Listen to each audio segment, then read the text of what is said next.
You know that old Tyson saying that everyone has a plan until they're punched in the face? Yes. It was very much like that. And always win, Tondi. I played center for a few days until Brian Abana ran around me at center at under 21. I was like, no, it's not for me.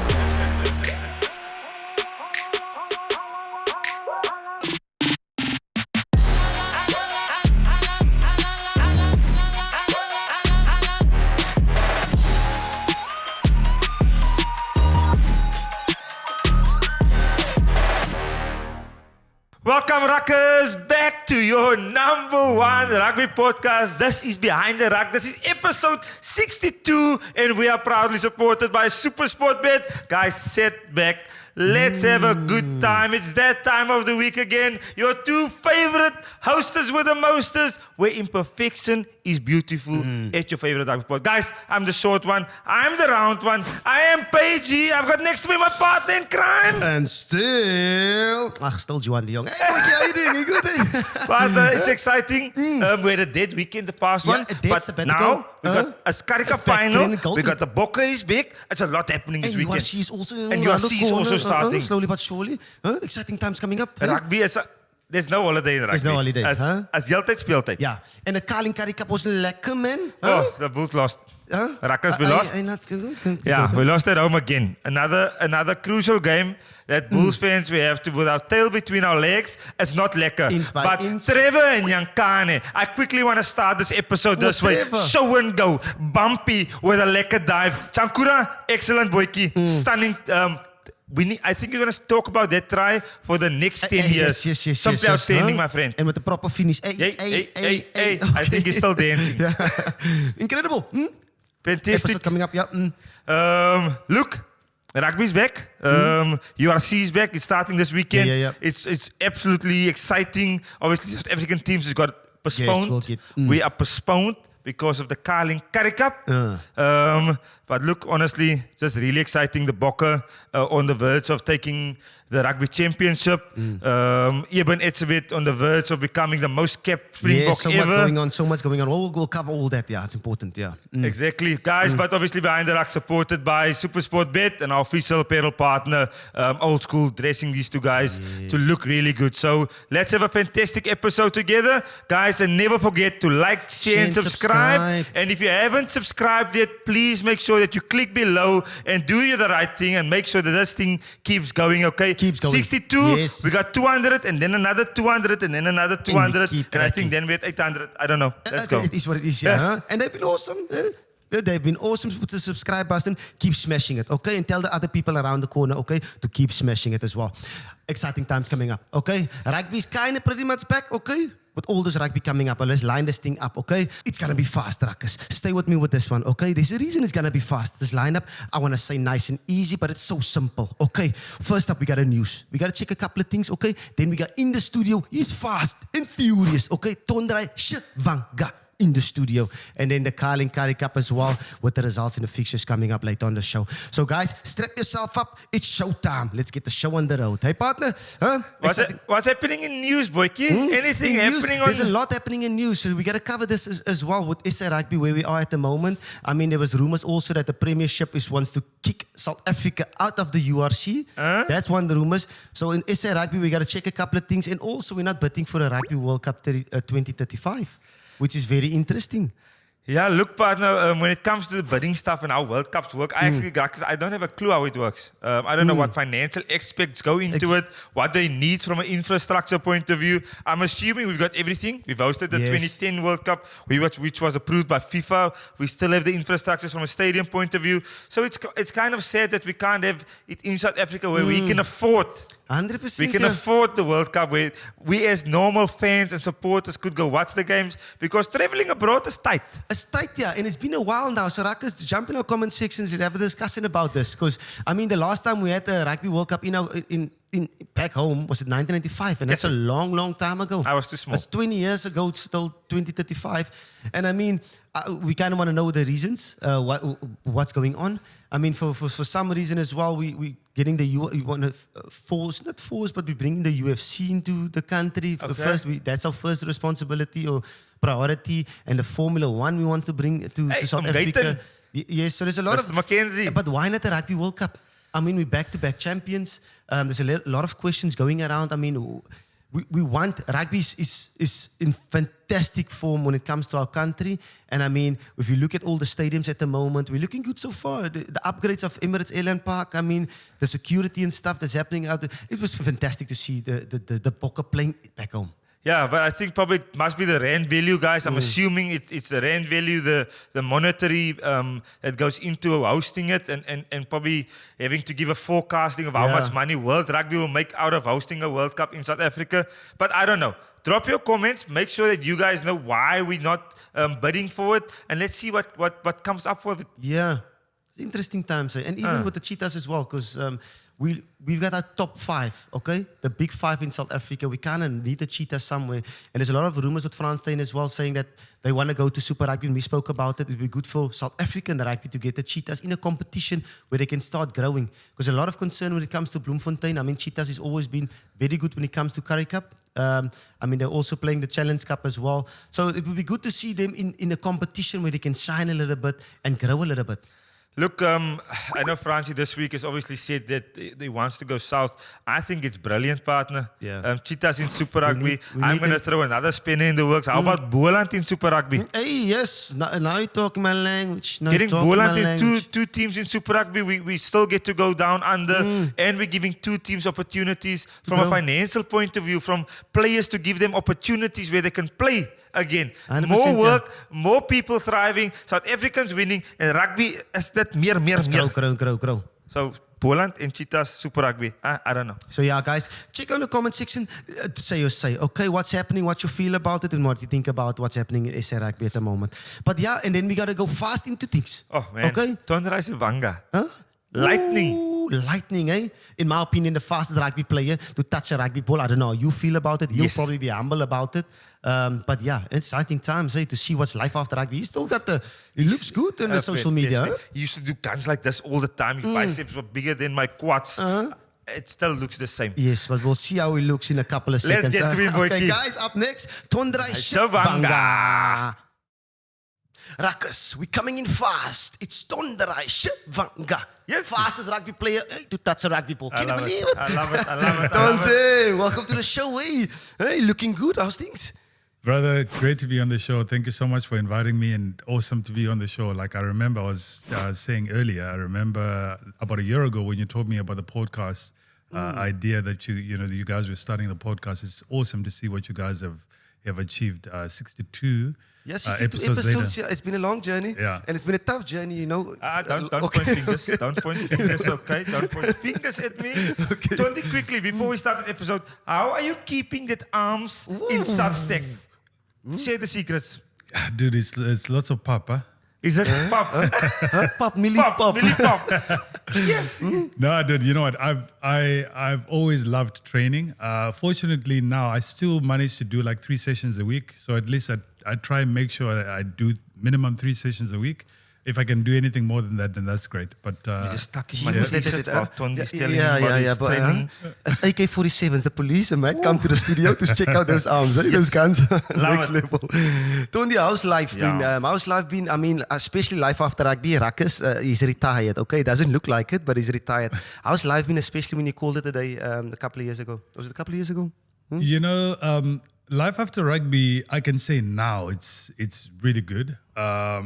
You know what? I was very fortunate that leading into my retirement, I was married. I was already married, I think, for about 5-6 years. But I was really blessed that I found a really good wife. So when we hit the tough times, and the tough times did come, I had someone in my corner that was just encouraging me the whole time. So.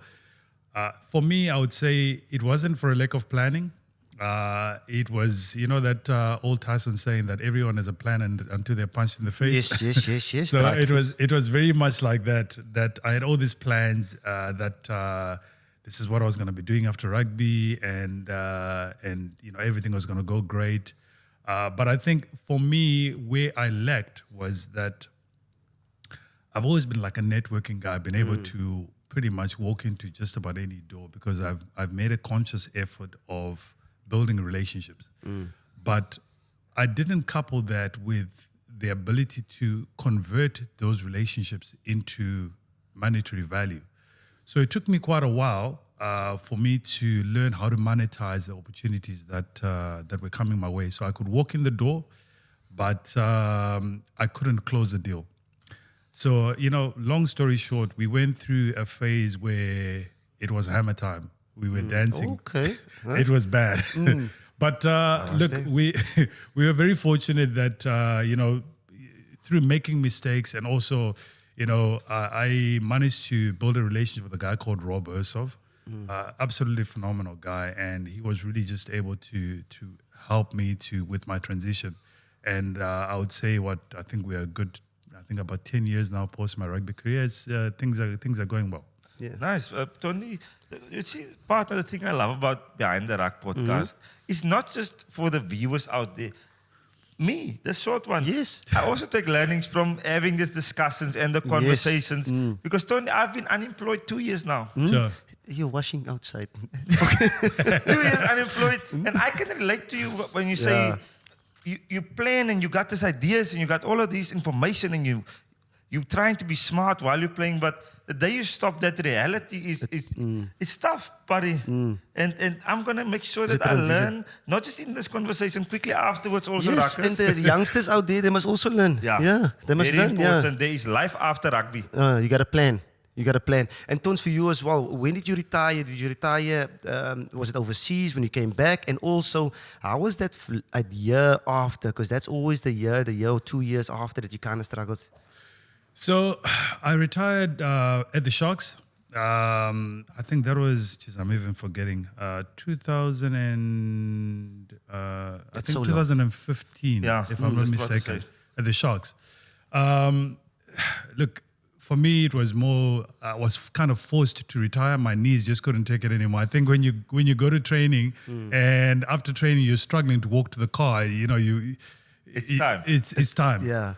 But yeah, that I would say the first 3 years were the toughest. But at times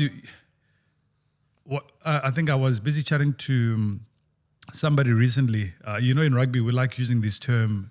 You've got to earn you've got to earn the right to take the ball wide. Yes. So for me, I found that the learnings were that initially, like I mentioned already, I didn't know how to monetize. So I made a lot of mistakes and I needed to go through those type of challenges where the deals are not coming through. This opportunity that seems to have opened up is closed. So I think the learnings, I learned so much from that 3 years. Of course, I think I wouldn't want to go through that again. Yeah, but I needed to go through that in order for me to be where I am, to grow now. Look, I'm still learning a lot. There's still lots to learn. But I needed to go through that, putting in the hard work before the fruits can start coming. Yeah, it's a lot of challenges here. And what is Tonderai Chavhanga's title right now? Is it businessman? What is it? Teacher? What are we doing? Well, look, you know what? I guess you could say I'm a connector. Look, I'm an entrepreneur at heart. We've got two businesses. So one is a business networking organization that we've got, and we've got over 3,000 business leaders from all over the world. You're talking investors, entrepreneurs, captains of industry. But I use that as a conduit to do the consulting business. So through the network, I'm then able to sort of open up other opportunities for my clients, whether it be facilitating deals or doing stakeholder engagement with sort of being a link between the private sector and government, as well as we've also just gotten into rail logistics. So it's quite a lot of learnings. But what I've found for me is that the importance of relationships. A lot of the doors that have been opened has been because I've built relationships, that relationship capital that you sort of build up over the years. And there has been a lot of stuff that I've gotten into that I don't have any education for it, but because of relationships, I've been given the grace to learn on the job. Wow, Tony, you're It's speaking a lot, right huh? to my heart. Huh? He's Huh? speaking Right directly to you. at me, Ruckus. His messages is coming straight towards me. put it in the medulla And I love oblongata. it. I love it. And Tons, you're looking after a lot of stuff, eh? A lot of companies and stuff, and also you're looking after your family. But how do you look after yourself? Because life after rugby, it's kaboom. Huh? But he still's got the telephone numbers on. Don't look at me when you say kaboom. How do you look after yourself? Where do you find the time, even with your busy schedule and stuff like that? And what's your mindset in terms of, just making sure that you look after yourself also, not only businesses and family and stuff like that? You know what? I think one thing that I also didn't mention earlier was as much as I struggled with my post-rugby career initially, what made it a bit easier was, I think from very early on in my career, it was quite important for me to say, okay, rugby is what I love and what I do, but it's not who I am. Yes. One day it's going to be taken away, whether it be through just time for me to retire, or I'm going to get injured, which I was quite prone to injuries, or just going to get a coach who doesn't back you and doesn't want to pick you. So the fact that I was able to hone in on who I am first, it really helped me with my transition, because when the rugby went away, I only had the concern that I had was, okay, I need to make sure that I'm put myself in a position where I can feed my family. Yes. So whereas it wasn't an identity crisis and this and that. But to answer your question, for me, I enjoy a workout. And for me, that's sort of that space that I just feel, hey, I'm at my favorite place. I'm having, my 40 to an hour session where I can just enjoy Me time. training, me time. So I enjoy that, but I do try to spend quite a lot of time with my wife and my kids. We've got, we got 2 teenagers that rule the household, and Lovely. And recently Lovely. became grandparents with 2 puppies. Okay. Oh my gosh. Yeah. Yes. And Tony, the realization that you're speaking about now, when did that happen in your career? The realization that you have to disconnect yourself from rugby, the Tonderai Chavhanga, the human being, and rugby, it's separate. When did that realization come? Look, I would say it came 2005. So I was at my first Springbok camp, and we had an exercise where I think they were saying, each person must stand up and they must talk about what means a lot to them, all of that kind of stuff. And it was through watching some of the legends of the game, and they were talking about what means a lot to them. And I think it sounded all great, but I think when I heard some guys saying, rugby is my lever, and when I got injured, I felt like my life was over. For me, I was like, geez, okay. Rugby, I love rugby, but if I'm married, I don't want to be feeling like my life is over when I don't have this part of my life anymore. So something inside me just said, you know what, I need to do better, and I need to, maybe not necessarily better, but I need to do something different so that if I find myself in a position where I'm not playing rugby anymore, I don't have that identity crisis. So I think that was my turning point. Wow. Rugby's part of you. It shouldn't be your life. Huh? Simple stuff in life. Huh? I definitely agree with Tony. I was lucky. I was very realistic in my career, Tony. So I always understood that, especially where I came from, I was like, first of all, I thought I was kind of lucky to get there, because that was never a realistic dream. We always dreamed to become Springboks, but never a realistic dream, especially as a youngster. So I was very fortunate, partner, that I always understood it will come to an end. Yeah. I will pick up It's weight. It's part of life. It's part of life. I will pick up weight. I will pick up weight, and I have picked up weight, and I'm trying to lose it, Ruckus. Okay, I'm trying to lose it. I promise you. I'm putting lemon juice in my water in the morning, Tony. I don't know if it works. your laundry out. I saw it in a Men's Health. Lemon juice in the water first thing in the morning. So, Ruckus, I'm trying that. Okay. Yeah. So, let's talk a bit about your career, a successful one. Let's take it from the start. Take it way back. Yeah. Huh? Is born and raised in Zimbabwe. How did rugby? Obviously, rugby.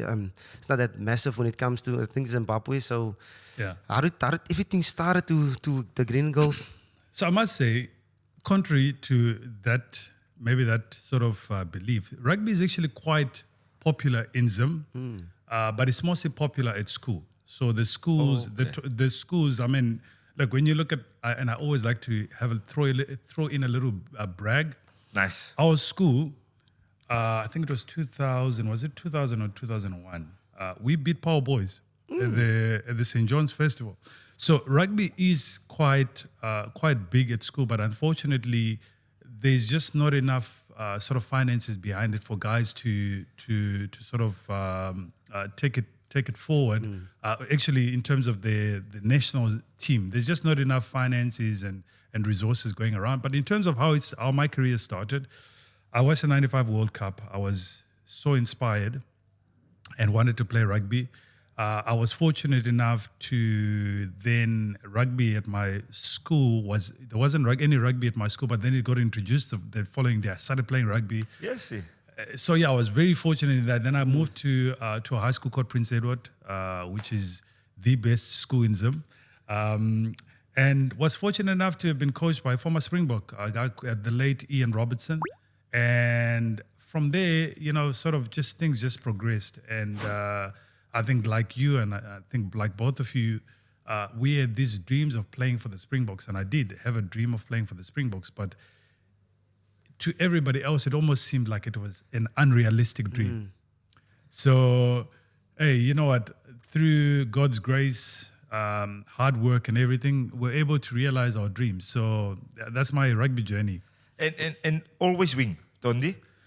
So I played wing and fullback, and I played center for a few days until Brian Abana ran around me at center at under 21. And I was like, no, it's not for me. He's also started at 13, Brian. Yeah. Yeah. 9? Huh? He started at at 9. He started at 9, You yeah. would know. You would know. Yep. You would know. 9 is not the one. And how did you end up at the Stormers, Tony? So, crazy thing is this, right? So when I was at the Cheetahs, I was fortunate enough to have played with Rassie and been coached by him. So the Stormers were short. I believe the Stormers were short they were looking for a wing. And then Rassie actually suggested that they must rather take me because I was playing wing and fullback. So that's how I ended up going to the Stormers as a draft. And then I ended up signing with them the following year. What year was that when you That started? was 2004, I think. 2004. Yeah, 2004. Okay, cool. Yeah. Because at the time when you started at the Stormers, it was still Brighton was still there, and Reino Benjamin was kind of the wings. No. So Reina only came in later on. So when I started, so it was Brady, it was Slapchaps, Peter Rousseau. Yeah, it was Gasteron. Who else was there as a Stormers? I mean, it was a proper Is it side. Speedster? Yeah, man, it was a really good side. Yeah. And your speed as well. I mean, you said 1995 inspired you when it comes to rugby and stuff.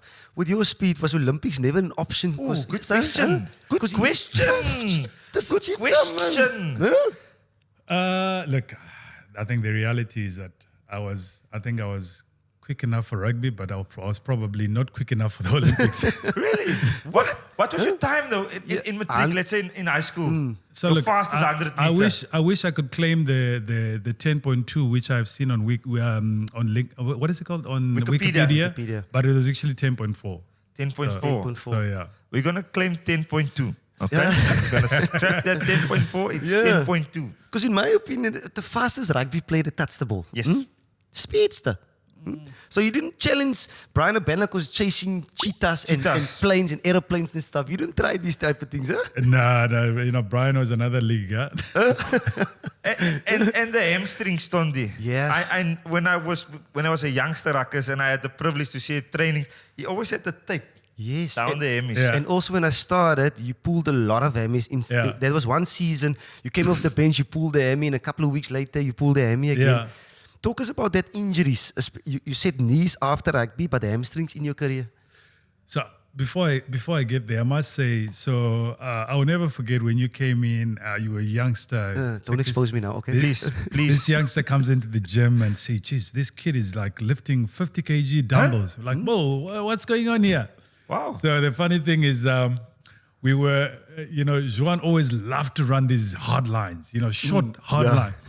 So we told him, Juan, just check it a little bit because don't run into Bobs.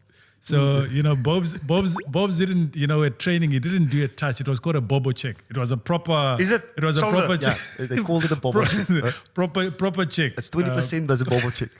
So Juan runs a hard line, like proper hard line into. Bro, Bobs just reminded him. But you know what? It was always nice to see. It was always evident that you were gonna be a great Springbok and a great rugby player. So appreciate it, man. Because obviously when you're a youngster, you want to show off. Because it was Rassie that was the coach Yeah. back then, and Jacques Ginaber. You wanted to show off.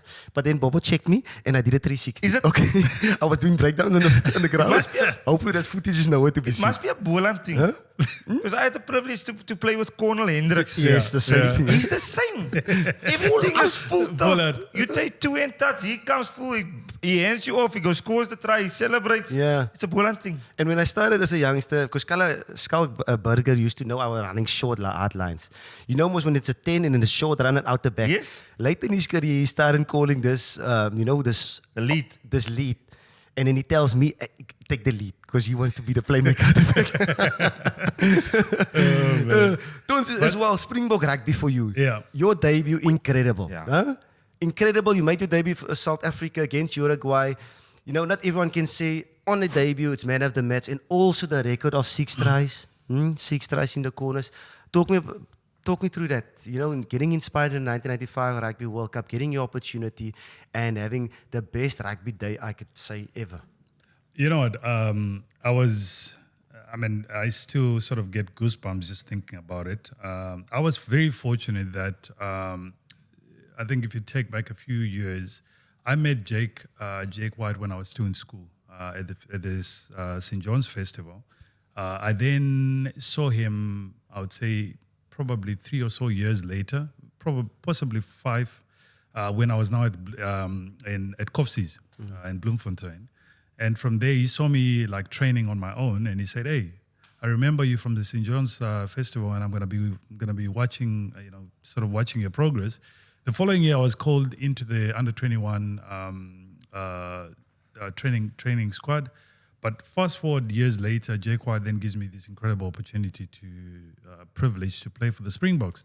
And suddenly now my dream is coming true. And I remember Jake sending me writing me a letter just saying, "Hey, if I didn't believe in you, I wouldn't pick you. So go out there and go and do what why you were selected." And geez, I remember praying before the game. I was just like, God, thank you for this opportunity. If possible, I would like to score 1 try. Okay. Yes. But yeah, look, if you look at the side that played in that game, Mario, it was just a super. Brent Russell and it all was this just a super team. But in terms of the tries, I'll always say full credit must go to Jake and to the team, because when I scored, I think it was when I scored try number 4, Jake got in a message onto the team that I must get the ball so that I can break the record. So the record was 5 at a time. it's Stefan just de Vance, 5, yeah. So done, Boykie. Google. that record is as much as my record as it is everybody else that was involved in the team. Yeah. And that's rugby. It's a team That's sport. insane. And what was At the end of the you? day. Obviously, the tries was awesome. But for a Zimbabwean-born player to play for the Boks, how did you guys feel? How did you feel about representing the Boks and getting that cap emotionally, not just the tries, emotionally? What did it mean for you as a person? Man, it meant so much to me as a person. It meant I felt like, because there had been other Zimbabweans that had played for South Africa before, but it was back when it was Rhodesia. So like I mentioned, Ian Robertson had played for the Springboks. Ray Mort had played for the Springboks. A guy called Dave Smith had played for the Springboks. So, Ray Mort is an absolute Springbok legend. So for me, I've never sort of gone away from my Zimbabwean roots. I will always be a Zimbabwean, regardless of how many times I live in South Africa. So I think playing for the Springboks for me was like, I'm playing for South Africa as much as I'm playing for Zim, because, it was an opportunity for me to also show young Zimbabweans and young South Africans that, for young South Africans that if I could play for the Springboks, what stops them from playing for the Springboks? And for my fellow Zimbabweans, it was great to see Beast, Yeah, Mujati also ending on playing for the Springboks. So, I mean, yeah, Mujati, amazing. Well, Mr. Personal Vibes, what was his nickname? Personal vibes. Yes, yeah. You come into the gym with his Massive back. earphones. You talk about a person with big arms and Yeah, big he was everything. He was massive. massive. He's got all the muscles in the book. Mujati. With his earphones in the gym, Personal Vibes. Yeah, that's Personal what they call it, Vibes. Personal. But also, David Pocock, also from Zim. Yeah, Yeah, and they called him Bam Bam as well, and Yeah. he was also massive. big boy. Yeah. Anything in the roots It's in the- somewhere it's the there? I water, know it's the island boys, they eat that root. Kava, but Kava. the- Anything in Zimbabwe that makes you guys such athletes and looks in such prestigious condition. You know what? We've got Mazoe and Sadza. It's a very special mix that it makes champions. Is it? Mazoe and Machacha. I'm going to get Machacha for me. Machacha. And playing for the Lions and the Sharks, what was that like, representing other teams in South Africa in your playing days? You know what? I was very fortunate to start off, first of all, say to have played for the Stormers. Yes, fair I enough. played for the Stormers for, I think, probably about 7 seasons. So I think going to the Lions was a big difference because I think at the time the Lions were not in the best of positions in that we were used to now, the Stormers, I think we had, at the time we had an average of about 35,000 people attending games. Yeah. And we were used to playing in the semifinals. Now, moving And to loved.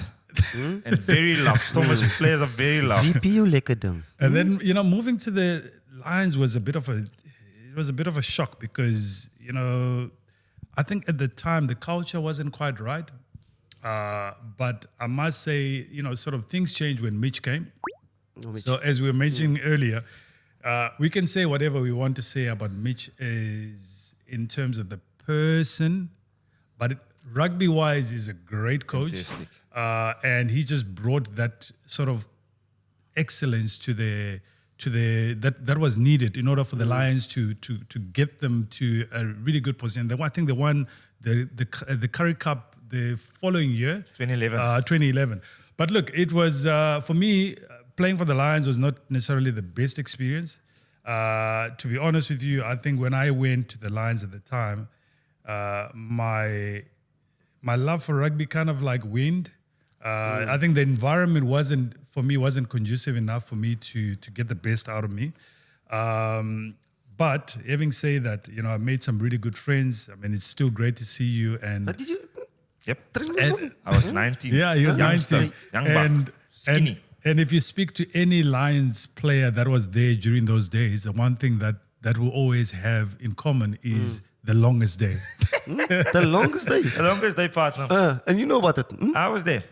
It was tough. So what is this? 48 hours in one? What's going on? They started, I think it was 4:30 in the morning. So Ruckers, let me explain to you. The longest day was a day that John Mitchell created to test the mental ability of the players. Everything was an hour. Was an there hour? Was there was many activities. Everything was an hour. It went from fear factor to a bleep for an hour, to running up hills for an hour, to treading water. You know when you're in the deep side of the pool and you have to tread water, Keep yourself alive. and then you had one person that you had to keep up. So it's like a lifeguard. Teamwork And then they announce over a microphone. I don't remember, Tondi. Yeah. The helicopter has made a U-turn. We have to go for another 15 minutes. So they don't tell you how long each activity is. Just then they say the helicopter is on its way. 20 more minutes. But that was an hour and a half. And we had... Did you eat that stuff, Tondi? That day? What stuff? Yeah. So you had to eat something disgusting in order for you to have porridge because there was no eating the whole day. So sort of, I think around 2, 3, you had to do some sort of fear factor test where you had to eat like a cheetah's testicle or something like that. Tough. Tough. Is it a bit of a kamstaldraad? No. Don't put names on it. We call it the longest day. Okay, sorry. Okay? Yeah. But So, yeah. a lot of Another challenges question, and stuff. Were you there the time we ran around the track? Yeah, a lot of players spoke about that. I was fortunate I just left. Okay. So I just left. So like Were I you mean, there? Yep. Did you do Yeah. it? I ran 4 hours around the track. 4 hours. So what Yep. was it about? So just to keep The moving same. around the So track for... we did the same thing. We started running. They didn't say any time. They just said, guys, we're going to see how long mentally we can run. Doesn't matter what pace. Doesn't matter what pace. So obviously a lot of us, we started slow. But now we started seeing, now they're counting the laps, Tondi. Okay. Another challenge coming. Yeah, now I think it was me, Jaco Kriel, Uzair Kasim, and someone else. We were running together. Anthony Volmonk, we were running together. And we said, the coaches are counting every lap. Maybe we should start picking up. We ran for 4 hours. I think I ran 32 Ks. No break. No break. No break. When you have to pee, you have to... I can't stand, but you have to stand on your toes. Your feet always have to do this. While you're moving. While you're moving. And then you have to go. You do your job. You have to go, excuse yourself. That was insane. Mental toughness in there. Huh? Yeah. So, I've been through a lot. No, I've been through a lot, yeah. Exactly. But it's. I mean, at the end of the day, it's a challenge that kind of grows and it makes you stronger. But how weird is it, Tony, that the tough days, it makes such great stories It now. does. It does make such great stories. And I must say, at times, when you go through certain tough times, you can always refer back to those tough times and say, "Hey, if I could go through the longest day, I can get through this." Yeah. So it does make very good stories. Do you remember what year it was? That must have been 2010. Yeah, 2011? I think 2011. 2011. Oh, 2011. I think 2011. And let's talk about the Lions. I mean, they've obviously went up and down a little bit. Maybe 3 Super Rugby finals. And let's talk about where they are at the moment now. They had an incredible URC season last season. They're into the final of the Currie Cup now against the Sharks as well. Talk me through your Lions days, where the Lions is at the moment. Where can you relate a little bit? And even the Sharks days as well when you finish your career. So I think it's great to see the Lions doing well. They don't have much fanfare. They don't have much like big stars and stuff like that. And it's great to see what Cash Money has. Young Mula. So I think Cash has done a fantastic job with his support staff. Is Jacques still there? I don't think so. Well, be that as it may, I think they've done a really great job of just playing exciting rugby. I think when you see them playing, it's like, okay, these boys, they're here to, they're having fun. And it's just great to see the guys expressing themselves. I think in terms of comparing them to back in our days, I think they... obviously, Cash has been there for quite some time, so he's been able to implement whatever strategies that he has. Whereas I think when I went to the Lions in the beginning, it was Dick Muir was the coach at the time, and he was. I think all of us were sort of trying to find each other. There was a lot of new players in. He was coming in, and at the time there wasn't that much of a culture thing. And I think we lost just about every single game in Super Rugby. That was an absolute shocker. But I must say, don't bring it up, Tondi. But I must say, we played a lot of really exciting running rugby, and we scored a lot. But there was no such a thing as defense. It was open gates.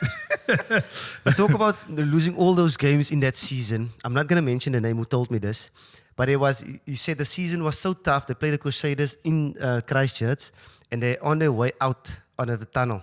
Okay, but they said it in Afrikaans. They're on the way out in the tunnel, and then I think it was game 7, 8, and someone just mentioned, while they're going out, he just mentioned, okay, boys, ons vat ons pak soos 'n man. I'm not going to mention where I heard that story, but that was kind of where the Lions were at that stage. The season went so tough, and you kind of know it's tough to get yourself out of this hole. But it's good to see how they get themselves into final. I want to give this current group of Lions, the organization, credit because they sign youngsters that are really promising. So I think their contracting value system has obviously changed, and they put more emphasis on signing the right youngsters that they can grow, obviously, and come through the system. Because guys like Juan, Ruan Venter, obviously Sanele now, Krappie, Morne van der Berg, who is a Lions boy through and through. So I think they've got the mixture right. They've looked promising in the URC. They got a Currie Cup final this weekend. They've got a few Boks that got caps throughout this year. For sure. So there's a lot of exciting things happening in Joburg. And if they can hold on to them and not make them go to Europe and to the Bulls, and the Sharks are attracting everyone. This final weekend, Tondi, what do you think is going to happen? Sharks versus Lions, Currie Cup final. Will we see, hopefully, it probably won't be a sold-out stadium, but will we see a big attendance for the final this weekend? Oh, look, it's great to see the Sharks. The Sharks. Sharks. Huh? Yeah, look, I'm sure that, that is going to be a great turnout. I think towards the end of, like, in the final, that's when you start seeing sort of like your best players really coming to the fore. And I'm sure the Sharks are probably going to stack their side up, which is what's going to bring the crowds. Because I think, preseason, yeah. So I think obviously it's unfair on the guys that have, worked hard and they've gotten the Sharks to where they are and the Lions to where they are, and then you get the Springboks that come in. But unfortunately, it is what it is. In the old days, it was like that. When the Boks come back, exactly. So the Boks are back, and I think because there's going to be a lot of star power, you're going to see a lot more of people coming in to come and watch the Stars and support their teams. So I have no doubt that it's going to be an absolute cracker of a match. But I'm not picking any sides. May the best team win. Oh, yeah, he's being diplomatic, Ruckus. He's being diplomatic. Best team win it is, eh? Yeah. He wanted to challenge him, a guy that played for everyone, all the unions, the big four, the big five. Yeah. But Tondi as well, I mean, where's rugby for you at the moment? Are you still watching rugby with the eyes of the future of South African rugby, the youngsters coming through, looking at the Currie Cup, looking at the URC? Is rugby in a good place? And also where the Springboks is at the moment, looking at 2027 Rugby World Cup? Dude, I think Springbok rugby is in the best place that it has ever been. I was chatting to a few mates and I was saying that I think whether it be soccer, any sport, obviously rugby, we're talking rugby here, many people talk about how we are playing for our country. But for me, looking at this current side, when Rassi says it, when Sia says it, when any of the players are saying that we are playing, let's do this for South Africa, it's very believable. Like this team, of course, everyone has the choice to pick whatever side that they want to play, but there should be no excuse why people are still supporting the All Blacks. This side is a side that represents South Africa. That is, I mean, the way we are playing and we are winning, we've got great players, exciting players, and we've also learned more than anything. We've also learned to win the really ugly games that we don't necessarily play well. So I think from a Springbok perspective, Rassi has done a very good job of building a really good squad and where anybody on the day can actually play and win. I think from Currie Cup, URC standpoint, and I guess rugby health in general, I guess you can always say, look, because the Springboks are great, therefore everything is all good. But I do feel that there's quite a lot of rugby, and not all the rugby is good quality rugby. Yeah. Which at times can be. I'm all for growing the game.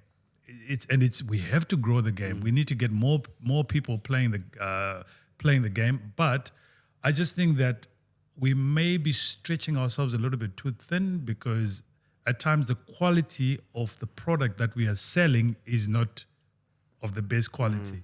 So, I don't know what the solution is. It's been floated that, we must have a global season, which I think will be great. But I think as much as I miss watching Super Rugby, our sides playing in the Super Rugby, I think that the move to the north has been absolutely amazing for us. It has strengthened our rugby, it has strengthened the northern rugby. But unfortunately, New Zealand and Australia, they are suffering. They're battling. And that's always the debate. I mean, sometimes less is more. If you look at our season as well, there's so much rugby at the moment. The supporters don't even have the chance to watch all of it. They don't get the excitement maybe to look at the strength versus the strength week in and week out. So it's a lot when it comes to rugby in terms of the planning. Yeah, that is obviously above our pay grade part. Yeah. Definitely. That's in our lane, okay? We just talk about the rugby that's on. Stick in our lane. But before we let you go, Tondi, quickly this weekend, Box Pumas in Argentina. What do you think is going to happen? Do you think it will be a close game? What is your predictions happening in this weekend's game? Well, look, I think both sides will be coming off absolute highs with what the Pumas achieved against Australia after actually being, being behind for such a long time and then to absolutely smash them the way which they did. And then if you look at the box, how we beat New Zealand with, I don't even know which one is the first side and which one is the second side anymore. The depth is. But I mean, we are going in with so much momentum. I do think that even though the Pumas are playing at home, we have always done well against the Pumas. I think our forwards are going to lay down a very good foundation for our backs to be able to operate, and I think it's going to be an exciting game. I do think we're probably going to be a 10-point favorites for this game. 10 points, I like it. 10 points? That's going to be a tough one. You don't sound confident, Boyki. No, I'm confident. No, I'm confident. I mean, we're going to win the rugby championship this weekend. It all depends. Obviously, at this time, Ruckers, while we're having this discussion, we don't know the team yet. So it's all the nuances. Is Rassie going to blood youngsters? Yeah. Will he play the experiences, the Etzebes, the Kulisis? But I'm confident we're in a generation where whoever's on the field will figure a way out to beat. It won't be easy. I think the Pumas looks like a very disciplined side compared to the other years. So I think Contepomi is somehow, some way, figure out to keep them away from yellow cards and the red cards, and they stay competitive. Has Lebanini got a yellow card, a card this I don't season? think so, which is weird. It's weird. It's weird. We must check up on him and make sure if he's okay. Yeah. Because His comfort zone he is needs yellow his card. cards, and hopefully he can get a card this weekend. Yeah. And Toons, for future for you as well. I mean, what's your plans for the next couple of years? I mean, what are you keeping yourself busy with, and how busy are you these days? So I think for myself, we're really just trying to build our business. Look, I think it's really exciting times ahead. There's been a lot of school fees that has been paid, and I have no doubt that we're going to be continually paying a whole lot of school fees. But I must say, the one thing that I'm very passionate about, it's something that we touched on earlier, is just doing whatever I can to see how we can assist the players, current players, to have a better transition into the real world. Because the reality here is that when you're a rugby player, you're living in a bubble. You're getting paid well. You get sponsorships, you get a whole lot of different stuff, and so much stuff gets done for you. I remember, I think I bought my first pair of sneakers about 5 or 6 years after I stopped playing. I mean, that's the ridiculous amount of free stuff that you get. But anyhow, having said that, the players get paid well. The players have got a great brand. And in general, in rugby, you're not going to make it if you don't have the core principles and the values of being on time, hardworking, discipline, all those kinds of stuff. And it's all things that can actually be translated into the business world, whether it be you're an entrepreneur, you sort of working a normal job. And I think that it would be great to really continue, to get corporates and entrepreneurs to partner with unions so that players can start doing internships, mentorships, all that kind of stuff. Because I think ultimately you're going to get the best rugby players that are well-rounded individuals, not just great rugby players, but if you don't have to worry about, I remember, I think it was Vickers van Heeren a while ago that mentioned, he was in an interview and he mentioned one of the questions that no rugby player wants to hear is, what are you going to do after rugby is over? Yeah. If it gets scarier at the end. It gets scarier as you get closer. But the reality is that the quicker you get started, the better. So it's never too early to start, and luckily it's never too late to start. So I'm very passionate about that, because I think that far too many players are retiring and really battling after their careers are finished, and it's not necessary for them to go through that. But some of them, they need a little bit of a helping hand just in terms of guiding them with a plan and finding your passion. So I'm very passionate about that. And that's important stuff, is finding your passion. What in life gives you that drive to wake up and do extra and put more energy into work, which is super, super important. But yeah, Tons, from our side, thank you very much for the time, and yeah, we really appreciate it. I mean, you're doing fantastic work, especially with Mr. Sof, with the S Connect and the Smart Bees and stuff like that, and looking after not the young generation, but our older guys as well, doing the transition, because transition is sometimes tough. Yeah, Tony's got me thinking now. I'm sitting in the chair and I'm thinking, have I done it right, my retirement? What can I do better? How can I... Yeah, so you've mentored me now, Tondi. I'm going to go home, driving my car, thinking, yes, has that ever done the transition right? What can I do better? Who must I call? What can I... But that's also the thing, man. Sometimes you can't control what you can only control what you can control. 100%. Some people, it happens quickly because the coach or the director just says it's done. Yeah. Some people has 2 or 3 years where they can be like, okay, let's do a pathway into this, let's do this, and then when I'm done in 2 years' time, I can do this.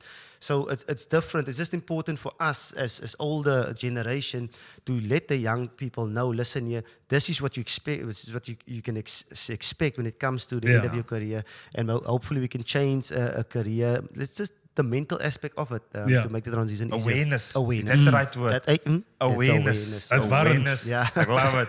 Tondi, thank you for your time. Man. Thank you for coming on Behind, sharing your stories, your insight. It was a true privilege to have you and to connect with you again. No, thanks, gentlemen, and all the very, very best. I'm sure that Behind the Ruck is going to continue doing exceptionally well. Merci beaucoup. Merci. Guys, that's Tonderai Chavhanga. Yo, beautiful. It's fast like him. That interview went so fast. Hey? Insightful. That's the word I want to use. And the care for people and the, not the worry, but the, giving back in terms of what other people go through at the moment is doing fantastic work when it's come to it. And partner, for any of the guys who are currently playing or just started your career, understand the awareness that he's trying to create about the realities that rugby players will face eventually when the day comes for you to stop. Not all of us will make money in rugby that will last you for the whole life. So let's be smart. Let's learn through this interview, and it's just fantastic to catch up with Tondi. And if you connected with this interview, boys, send it to your teammates as well. Okay, they might learn 1 or 2 things, especially what we went through, what Tondi is trying to implement. Yes. So it's important, educational Class. type of class, man. Class. And I'm not happy he's talking about this bobo check. Talk about old files. I want to learn the stories about my partner. So everyone's got more stories about Zuba. Please send it my way, okay? Thursday. Yeah, Rugby. We thought it was going to be a quiet weekend, but it wasn't a quiet weekend. Okay, let's get to the results. What incredible Currie Cup. Not incredible, just say results. Okay. Yeah. So that first game, we got the Golden Lions 43-34 Free State. Okay, and straight after, it was the Blue Bulls 40, Sharks 40. 40, and the Sharks qualified with tries. Let's quickly go to that first one, okay? At Emirates Airline Park, I mean, it was a tight one. We all expected the Lions going through with that one, but it's 19-19 all at halftime. And they were like 14-0 behind when it came to that first 15 minutes. Slow start for the Lions. And they can't get that against the Sharks this weekend. Look, partner, semi-final, you would probably know better than me. I've lost a lot of the semi-finals, but it will always be tough. The Cheetahs is a team that doesn't go away. Yeah. They are stubborn. They play for a lot more than just the game. They're playing for their careers. A lot of those boys, they want opportunities. But this Lions side has actually been dominant throughout this Currie Cup. They've been exceptional, the amount of tries they've scored against each of the teams. Look, they got the result. Having a home final, incredible. Yeah, and back at home again, in the incredible Emirates Airline Park. Beautiful. It's still one of my favorite stadiums in the world. Yeah, and incredible. And I mean, the team at the moment, they were playing incredible rugby throughout this Currie Cup. It wasn't luck. I mean, they gave guys 40 points, no, it's 50 hidings. points. They gave the Bulls 2 weeks ago in midstream. They gave us Pak. Yeah, and Pakisla. And the conference they're working with at the moment, I mean, they got Springboks in their squad. I mean, Morna has obviously joined the Springboks crappy at the moment, but they got Currie at the moment. But there's Nico Steyn. You're taking my name out of my mouth. Yes, Nico Steyn is fantastic young player. I've sent him a few DMs. I've been that type of guy saying, I've enjoyed everything he does. He kicks well. He's got a good pass. He moves. He plays that support line that TJ Perenara has always been brilliant at. So Nico Steyn... It's a good headache, Dave. Cash got a good headache, especially at 9. 3. Sanele, Nico, and Krappie. It's like the Stormers at 10. Mani, Shasha, and Damien. Leave Western Province. Yeah, Western Province having camps. Yeah. Okay? But I mean, the squad at the moment is incredible. They've got Sanele coming off the bench. He made a massive difference. He's a brilliant rugby Massive player. difference. They've got a bomb squad as well now. And we spoke about Pretorius coming off the bench. He's also on the I bench. quickly want to give a lot of credit to Jaco Versaghi, the captain, Yeah. one of my old teammates. Well done, Jake C, on Yeah, leading the Jake- team. oh, He's Captain one of those Courageous. human beings and players that you want in your team. He's for the team. He stands for all the right reasons. He stands for all the right things. Just a steady Eddie. Steady in Eddie. all the right ways. Jaco Versaghi. Is he doing with the Datsun bakkie? As hy met die Datsun bakkie. He drives an old school Okay, bakkie. he's staying humble at all times. Yeah. So Jake C, well done on the captaincy, well done on leading your team to the final. All the best this weekend. Yeah. No, the Lions are looking good. I mean, the tries have scored as well. Did you see that one? There was a guy in the trampoline. Roly-poly. Roly-poly. He's still- Humpty still rolling. How quick is he for a hooker? Yeah. Because at first when I looked at it, it looked like a number 15. And I looked again, it's a number 16. The place 16? looks- Huh? So, exciting things happening in Joburg. Oh, it's exciting things, yeah. We need to But get there. 40-40. 40-40. I've never seen Oh, you a wanna clear team this that quickly? we're not going to talk long about this game. A team not making it through to the final based on tries scored. Yeah. Yeah. I was also like the people in the stadium. I was flabbergasted. Is that the right word? That's the word, flabbergasted. Okay. Flabbergasted. I can't say it out loud. I'm not confident. You gotta But spell- I was like the people in the stadiums. I was like, how the Sharks boys are celebrating. I didn't know what's happening. Yeah. And then eventually the commentators obviously said it's based on the amount of 100%, tries that yeah. was scored. And I mean, the rules are rules. And it was similar to the first division with Boland and EP as well. It was all scored in the final as well. And, I was and waiting for the Boland got through. kickoff, like Trevor to kick and Nizam to kick the ball. No, None of that. I None want of the that, kicks but- to come in. I mean, the boykies, the Bulls were incredible. They scored fantastic tries. I don't want to go there. It's something you don't want to hear at the moment. But the Bulls, I mean, they were good. I mean, Stravino has been Excellent. fantastic. Excellent, man. He's a baller. Yeah. Stravino He's Jacobs is a physical. baller. He runs hard. He's intelligent. Oh, fantastic Eric for us to have. Yeah. Fantastic Eric for us to Yeah, have. so he was good. I mean, you had the chances to win it. I mean, if Goossens, got that penalty, it would have been a different story. And with Boeta Chamberlain at the end. But I don't know how you feel, right? When we were down, they were down to 12 at a stage. We should score a try and Capitalize, turn the capitalize knife. and take that game. So that was a disappointing part for me. It's not the kicks of Goosen and Boeta Chamberlain. It's the fact that we couldn't capitalize with the amount that of yellow moments, cards that they had. So very disappointing for us as Bulls fans. But well-deserved Sharkies, man. Well, yeah, Sharkies, yeah. They're looking good at the moment, eh? I mean, to fight through that. And then Trevor showing the 1-2 step. That was incredible, eh? And it was actually like the prop showing a thing or two. Because Anati did it the same thing. Did you see that try as well? 22, from the 22 with a step in a goose in straight through. Hey, huh? step in And a then goose in a Trevor what? as well. Huh? I That's think, look, guys, I know my friend really well. He's going to bring that up in any conversation that he can. That's going to be a conversation starter for my friend, but well deserved. He tries and do the goose step always in training. Yeah, when yeah. he gets the ball, he has like a little goo, and it's finally paid off. I Yeah, think it took that's him 14 years, but well done, Chankura. 2 incredible semi-finals, and we can't wait for the final. And we said it in the John Dobson episode, Coach Dobbo. We said it, that the Currie Cup will fire up when it comes to playoffs, and we've seen it. We're using the playoffs now to get us a little bit of a warm-up games for the URC at the moment, and it's looking good so far. So, guys, go out to the stadium if you Yes. have a chance this weekend, Emirates Airline Park. Go support the boys. Okay, let's get a full-out stadium. I mean, the last time they played at Emirates Airline Park was 2015, and I don't want to talk about it. It's fine. Mention tough times. Don't want to talk It's about an it. episode you know. where a lot of old stuff is coming up It's in the coming up, interview with yeah. Tondi. You losing at the against the Yeah. Lions in 2015. The one it's that got, fine. The one that got away. But it is what it is. Okay, guys, so Exactly. let's get excited for this weekend game. But let's talk about the fixtures for this weekend, okay? Starting up, we've got the first game, okay? Emirates, Lions, okay? At Emirates Airline Park, okay? The Lions versus the Sharks, okay? At 4 o'clock on Saturday, okay?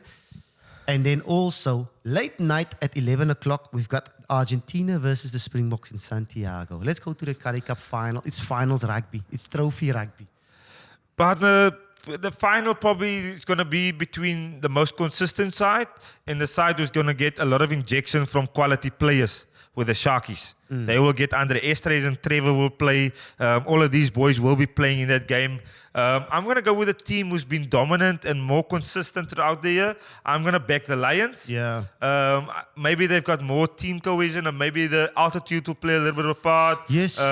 And they deserve it of having the Currie from Cup. where they are at the moment and the incredible form they had in the URC as well. But it was not sad, but it was interesting to see how John Plumtree said in the week about obviously the semi-final was used to get themselves game ready for their first couple of games in the URC. They didn't expect to win, but they're here now because the following week, that Monday, they're traveling to Europe.